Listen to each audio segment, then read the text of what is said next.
Alors, juste 2 ou 3 remarques préliminaires. Pour commencer, je pense que je m'adresse ici à un public de personnes qui sont soit des créateurs d'entreprises, donc qui se lancent, soit des indépendants, soit des petites entreprises ou des associations qui n'ont pas forcément les moyens limités. Je ne pense pas m'adresser ici à des multinationales qui ont des gros budgets de publicité. Ça pour commencer. Et ensuite, pour fixer le cadre, quand on parle de marketing, on ne parle pas uniquement de communication et de promotion, on parle également de définir un produit, définir son prix, comment est-ce qu'on va le distribuer. Mais moi, ici, je vais me limiter aujourd'hui à l'élément promotion, donc à cette partie communication, comment communiquer pour vendre. Alors, je reviens juste un petit peu en arrière. Le marketing, au départ, on pense, c'est le dérivé du verbe anglais to market. Donc au départ, c'est faire son marché, aussi bien acheter que vendre. Et on est toujours quelque part dans ce type-là de réflexion, c'est-à-dire qu'il y a des choses qui n'ont pas changé. On veut se faire entendre, on veut se faire voir, on veut se faire connaître. On a quelque chose à échanger. Fut un temps, c'était du troc, aujourd'hui on échange d'autres choses, bien que le troc est toujours possible, surtout pour les petites entreprises. Et puis on essaye d'instaurer une réputation, d'avoir une réputation qui nous accompagne, qui fait qu'on nous recommande ou qui fait qu'on revient vers nous le cas échéant. Alors bien sûr, il y a des choses qui ont changé également. On n'est plus forcément uniquement sur le marché en train de trouver le meilleur emplacement et de crier et de se faire entendre, mais on a assisté au développement de la production de masse au début du XXe siècle, au développement de la publicité dans les années 50-60 notamment. On est aujourd'hui dans un monde beaucoup plus global et qui réagit et qui communique avec des moyens très différents, avec des moyens qui sont les nouvelles technologies de l'information et qui font qu'on peut être partout en même temps à la fois et qu'on peut communiquer avec quelqu'un qui est absolument pas à côté de vous, et ça change radicalement évidemment du marché tel qu'on l'entendait. Alors moi je vais aborder 3 points aujourd'hui. Je vais commencer par parler de l'étude de marché, voire de la veille si vous avez déjà fait une étude de marché. Ensuite, l'identité de l'entreprise qui, à mon sens, quand on parle de communication et du marketing, c'est vraiment le point de départ de réfléchir à l'identité de son entreprise, de savoir qui on est, et donc comment est-ce qu'on va se projeter dans l'image des autres, et puis concrètement, comment est-ce qu'on peut arriver à provoquer cette rencontre. Alors, l'étude de marché, vous en avez peut-être fait, ou peut-être pas, vous pouvez le faire vous-même, vous pouvez passer par des agences, par des entreprises qui s'en occupent, mais l'idée c'est de faire une démarche qui est réfléchie et structurée et qui va vous permettre de réfléchir ou de mieux connaître 4 éléments. Ces 4 éléments, c'est évidemment vos clients potentiels, mais c'est aussi vos concurrents, c'est aussi toutes les barrières qui peuvent exister sur le marché, les restrictions légales, et puis quelles sont les tendances, connaître les grandes tendances qui ne sont pas forcément locales, mais qui vont d'une façon ou d'une autre, à un moment donné, intervenir et influencer votre produit. Au cœur de cette étude de marché, on trouve le client potentiel. Donc évidemment, comme je dis, il y a la concurrence, il y a les barrières, mais c'est quand même votre client potentiel qui va vous intéresser tout particulièrement. Alors ce client, vous allez essayer de savoir qui il est, quel est son profil, mais aussi comment il se comporte, comment il achète, à quel moment il achète, quels sont ses besoins, quelles sont ses attitudes et ses perceptions, comment il pense, comment il réfléchit, et donc comment il va se projeter quand il verra votre image. Qu'est-ce qui va faire que votre image va correspondre à ce dont lui a besoin et envie. Alors, ce n'est pas uniquement ça l'étude de marché. L'étude de marché, surtout pour une petite entreprise qui débute, c'est aussi une formidable occasion de déjà commencer à établir un lien avec vos clients potentiels. C'est-à-dire que ce n'est pas uniquement savoir qui ils sont, c'est aussi déjà vous présenter. Et en plus, vous vous trouvez dans une situation assez facile et agréable, puisque les personnes que vous allez rencontrer, vous n'avez encore rien à leur vendre. Vous avez pour l'instant envie de savoir ce qu'ils cherchent, ce qui leur manque, ce qu'il leur faut. Donc, en quelque sorte, vous établissez un contact sans être dans ce contact commercial, sans être dans ce contact « j'ai quelque chose à vous vendre, je veux quelque chose de vous ». Donc, saisir cette opportunité quand vous le pouvez de faire de l'étude de marché votre première opération de communication. Alors, quand on parle d'étude de marché, on parle du fait d'éclairer sa propre route. On veut savoir où on va, c'est le B à bas de la communication, c'est de savoir où je vais pour savoir ensuite comment je vais me présenter. Et puis la communication, elle va venir idéalement éclairer la route de vos clients. Donc une fois que vous savez où vous allez, vous voulez que vous trouvent, que sache comment trouver leur choix jusqu'à vous. Alors, dans une stratégie de communication, voici tous les éléments stratégie de communication, qu'elle soit ambitieuse ou pas, c'est la même chose. Voici les différents éléments que vous allez aborder, que vous voulez voir figurer dans votre document, ou dans votre tête en tout cas. En principe, une bonne partie, vous les aurez trouvés et identifiés lors de votre étude de marché, mais si vous ne l'avez pas fait, c'est le moment de le faire avant de commencer à communiquer, de réfléchir à ces éléments. Donc, qu'est-ce que j'offre exactement? À qui est-ce que j'offre? À qui est-ce que je parle? Avec qui est-ce que je veux rentrer en contact? Quels sont mes objectifs? C'est-à-dire, où est-ce que je veux vendre? Où est mon marché?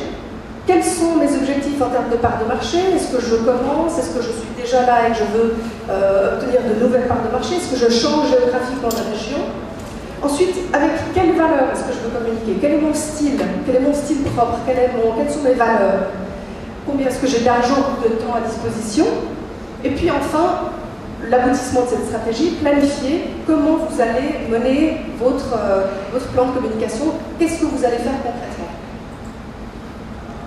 Alors, petite précision, mais qui est importante, la communication, c'est la présentation ou la représentation de votre entreprise et de vos produits. Ça n'est pas quelque chose qui est de l'ordre du « j'essaye de dire quelque chose pour enjoliver, pour le faire un peu mieux ». Bien sûr, vous n'allez pas essayer de détruire l'image de votre produit. Bien sûr, vous allez essayer de le mettre dans la meilleure lumière possible, mais tout en restant vraiment calqué sur exactement ce que vous êtes et exactement ce que vous proposez.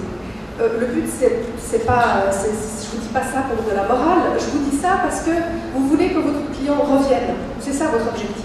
Donc dans cette réflexion-là, si vous lui vendez quelque chose, si vous lui offrez quelque chose et que ce qu'il aura acheté ne correspond pas, il ne va pas revenir, tout simplement. Et il sera en plus déçu et désolé de ce qu'il aura eu. Donc surtout, ce que vous voulez proposer, c'est exactement ce que vous avez à offrir. Alors ensuite, après toutes ces réflexions, vous devez quand même provoquer cette rencontre. Parce que, en théorie, pour chaque produit, il existe effectivement un client. Encore faut-il que votre produit et ce client se rencontrent. Votre étude de marché, en principe, vous a montré qu'il y avait une rentabilité, que votre projet était rentable, pouvait tout le moins être rentable. Maintenant, vous devez réfléchir à comment est-ce que je le contacte, comment est-ce que je fais en sorte qu'il sache que je suis là, qu'il sait que j'existe, il sait où me trouver, il sait comment me trouver, etc. Les deux pôles de contact principaux que vous avez quand on parle de cette rencontre, c'est le lieu. Alors, si vous êtes un magasin, si vous êtes un commerce, si vous êtes un restaurant, c'est un peu plus facile parce que c'est un lieu physique, donc quand on parle de lieu, on comprend bien. Mais c'est pas forcément que ça peut être un lieu virtuel. Et puis l'autre pôle, c'est la communication justement, c'est d'établir un lien avec vos clients potentiels ou les prescripteurs ou toutes les personnes qui peuvent recommander, qui peuvent amener jusqu'à vous. Je ne vais pas m'attarder énormément sur le lieu, si ce n'est pour dire, comme on dit en anglais, location, location, location, c'est-à-dire que c'est l'endroit où vous allez être qui va être vraiment moteur et qui va être la première chose à laquelle vous devez réfléchir.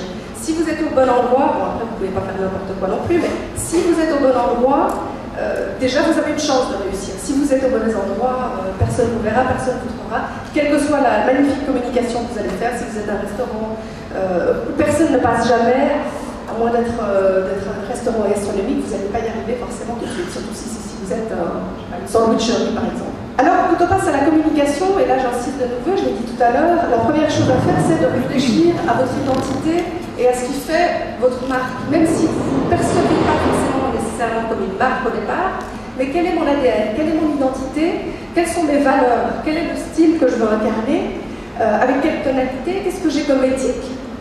Réflexion évidemment autour du nom, quel est le nom qui va le mieux dire ce que je suis, en tout cas symboliser ce que je suis, ce que je représente. Et puis cette identité-là, de base, elle va venir s'insérer dans l'identité graphique que vous allez mettre en place, qui sera l'expression de cette identité-là. J'insiste sur cette identité graphique qui va vous accompagner idéalement tout au long de votre entreprise, qui je l'espère va durer des années et des années. L'idée, c'est pas de changer au bout d'une, 2 ou 3 années de logo, de nom, de couleur, c'est de garder le plus possible la même identité que vous aurez définie au départ. Donc ne lésinez pas sur cet élément-là, réfléchissez bien à l'avance comment est-ce que je me montre, comment est-ce que je me présente à l'autre. Juste quelques exemples que vous connaissez, et pour dire, voilà, ils n'ont pas forcément changé tellement, Coca-Cola ont évolué un peu en termes graphiques, Mais l'investissement qu'ils ont fait, d'ailleurs pas forcément très important en termes d'argent, mais le fait d'avoir développé un logo qui les accompagne encore aujourd'hui, c'est ce qui fait la force aussi d'une identité graphique, c'est que c'est votre identité et qu'on la reconnaît. Alors cette identité visuelle, elle doit être évidemment visible, mais on doit aussi pouvoir vous identifier. Quand je dis identifiable, c'est on voudrait éviter qu'on vous prenne pour du shampoing si vous êtes un parfum. Donc il y a certains codes à respecter qui font que les personnes vont instinctivement, comme ça, automatiquement identifier que vous êtes plutôt un parfum, un flacon de parfum qu'un flacon de shampoing. Et puis reconnaissable, c'est-à-dire qu'on sache que c'est vous, c'est votre entreprise, c'est votre marque dont il est question. Alors il y a cet élément de simplicité. Quand je dis simplicité dans l'identité graphique, ça ne veut pas dire que c'est forcément facile, mais c'est simple, c'est-à-dire que c'est pas, c'est immédiat. Ce que vous voulez obtenir, c'est qu'on vous reconnaisse immédiatement. Vous n'avez pas à réfléchir pendant 1 heure, 2 heures. Ah oui, j'ai déjà vu. Donc c'est cet élément-là de simplicité, c'est pas le côté facilité. Alors juste quelques slogans que vous connaissez aussi. Slogans ou signatures de musique vont dans le même sens. Tout ce que vous développez en termes d'identité graphique doit représenter votre entreprise. Si vous avez bien réussi cette première étape-là de la communication, tout le reste, en quelque sorte, va être plus facile parce que vous allez pouvoir enfoncer le clou toujours sur la même identité, sur la même image, sur les mêmes couleurs, sur le même logo, sur le même nom. Cette identité-là, vous allez la retrouver. Aujourd'hui, vous ne pouvez quasiment plus faire l'économie d'un site internet. Vous allez probablement développer une certaine documentation. Cette identité doit se retrouver. Ce que je vous incite à faire, c'est bien réfléchir aux objectifs de ces éléments-là que vous allez développer pour votre communication institutionnelle. Par exemple, dans un site internet, est-ce que votre site est censé vendre ou est-ce que votre site n'est qu'une carte de visite, je dis ça entre guillemets, c'est-à-dire que quand vous donnez votre carte de visite physiquement, que quelqu'un vienne revoir votre site internet pour savoir si vous êtes crédible, qui vous êtes, ce que vous offrez. Donc bien réfléchir, quel est mon objectif avant de démarrer. J'ai plusieurs fois des clients qui viennent, j'aimerais un site internet, j'aimerais changer mon site internet. Oui, mais pourquoi? Pour faire quoi? Pour obtenir quoi? Le but de la communication, c'est pas de se précipiter et de faire, c'est de réfléchir avant comment est-ce que je devrais faire pour être efficace et pour atteindre mon objectif. Donc d'abord, de se poser ces questions-là. Alors ensuite, il y a plusieurs éléments dont il va être question tout à l'heure, donc je ne vais pas rentrer en matière plus que ça. Il y a évidemment l'élément réseau qui est très important et qui est, entre guillemets, assez facile à faire parce qu'il suffit de s'impliquer, soit de s'impliquer personnellement.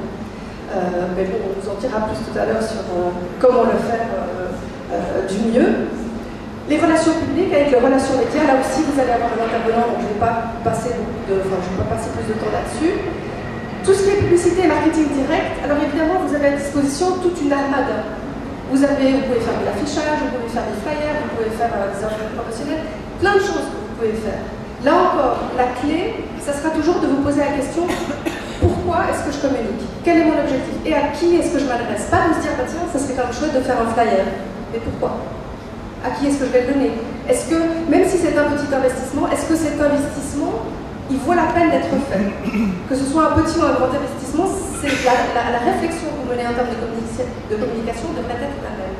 C'est d'abord de vous poser la question si ça vaut la peine de faire. Alors, communication, est-ce que la communication, c'est de la communication? Pas forcément. Même si vous avez des petits budgets, l'idée, c'est dans tout ce que vous entreprenez, tout ce que vous faites-le correctement, faites-le bien. Ne bâclez pas, ne vous dites pas, il faut vite que je communique, que je fasse quelque chose. Ne faites pas rapidement, juste pour faire. Donc c'est vraiment, la communication commence par là, les bonnes questions et ensuite de faire correctement les choses. Alors concrètement, pour provoquer cette rencontre, vous avez 3 scénarios qui sont les 3 scénarios principaux auxquels vous allez vous confronter. Soit vous frappez directement à la porte de vos prospects, soit vous allez aller à leur rencontre, c'est-à-dire que vous essayez d'identifier le lieu où ils se trouvent et où vous pouvez les capturer, entre guillemets, soit ils vont tomber sur vous, en quelque sorte, vous leur faites une forme de croche-patte. Donc dans le premier cas, c'est une clientèle qui est bien localisée, vous savez où elle se situe, vous êtes dans une communication B2B, business to business. Donc c'est vous qui allez trouver votre clientèle, mais c'est assez facile puisque vous pouvez, je caricature, vous prenez le bottin téléphonique et vous trouvez qui sont vos clients. Vous êtes dans une situation, je ne sais pas, par exemple du matériel pour dentiste ou photocopie, vous c'est ce que vous vendez, donc vous savez très bien quelles sont les entreprises à qui vous allez vous adresser et vous pouvez rentrer en contact avec ces entreprises immédiatement. Je vous renvoie de nouveau à l'étude de marché qui dans ce cas-là est essentielle puisque vous pouvez prendre contact avec toutes ces personnes avant même de vous lancer, savoir ce qu'elles attendent, savoir ce qui leur manque, savoir où vous pourriez faire la différence et déjà créer un premier contact. Ensuite, par la suite, c'est vos contacts directs, le réseautage, mais aussi du marketing direct. Donc là, on utilisera du flyer le cas échéant ou des courriers directs. Vous allez vous positionner sur les salons professionnels si vous avez les budgets peut-être avec Instant, si vous ne les avez pas, en tout cas en étant présent. La presse spécialisée, vous allez essayer de vous positionner comme l'expert dans votre domaine. Et puis les partenariats, si je parle de partenariat, je pense par exemple que vous êtes une entreprise, un paysagiste, vous allez essayer d'être en contact avec des piscinistes, avec des architectes qui vont être vos prescripteurs. Donc vous allez essayer d'avoir des partenariats pour découpler, on va dire, votre voix, qu'on vous entende en double ou en triple, puisque quelqu'un d'autre va aussi parler de vous. Le deuxième scénario, la communication diffuse, pas facile de savoir à qui on s'adresse, pas facile de savoir où sont nos clients, pas facile de savoir comment ils se comportent, puisqu'ils sont très diffus. C'est du business to business et du business to consumer.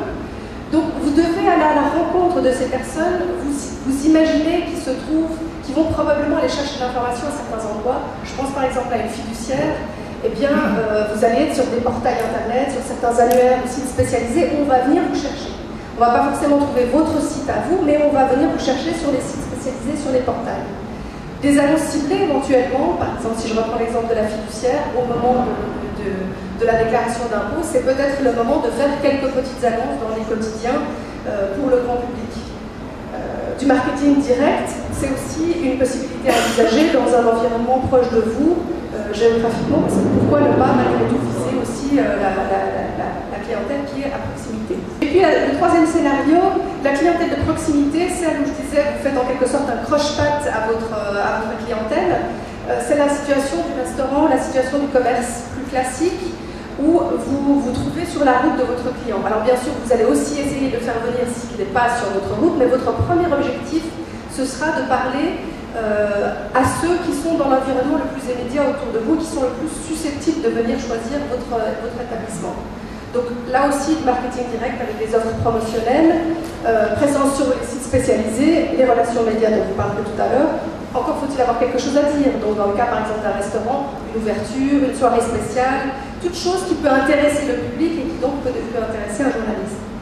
Et puis les contacts directs avec les entreprises de la région qui peuvent afficher des informations pour leurs propres collaborateurs et qui donc peuvent se faire le relais de votre information.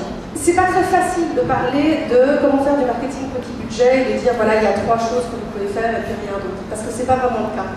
Par contre, vraiment les choses indispensables quand on réfléchit à sa communication, d'abord, j'insiste encore une fois, c'est se poser ces questions au départ.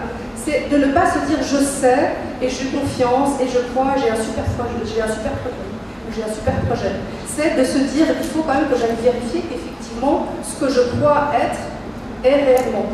C'est aussi de faire des choix, de décider par exemple de votre communication, mais de faire ces choix par rapport à ce que vous pensez être juste et pas forcément par rapport à ce que vous aimez. Si on prend l'exemple d'un logo, c'est pas parce que vous aimez le logo qui va fonctionner pour votre entreprise.